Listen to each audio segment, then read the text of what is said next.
শিক্ষাঙ্গনে সাম্প্রতিক অস্থিরতা অনাকাঙ্ক্ষিত যা শিক্ষা কার্যক্রমকে ব্যাহত করছে বলে জানিয়েছেন শিক্ষা উপদেষ্টা চৌধুরী রফিকুল আবরার। এই আলোচনার মাধ্যমে যত দ্রুত সম্ভব সমাধান করা সম্ভব হবে ততই মঙ্গল হবে বলে মন্তব্য করেছেন তিনি। দুপুরে সচিবালয়ে সাংবাদিকদের কাছে এসব কথা বলেন শিক্ষা উপদেষ্টা চৌধুরী রফিকুল আবরার।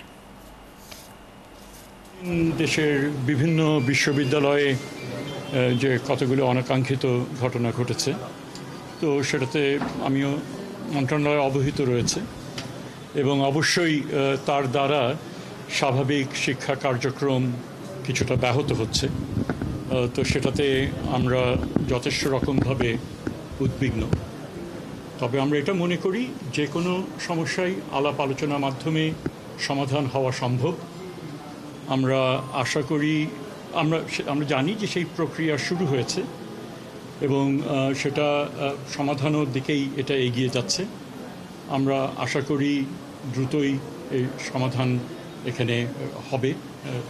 বিভিন্ন পার্টি তারা একে অপরকে বুঝে অবস্থান তাদের বদলিয়ে মোটামুটিভাবে একটা সিদ্ধান্তে তারা সর্বপার্টি গ্রাহ্য একটা সিদ্ধান্ত সেখানে তারা আসতে পারবেন।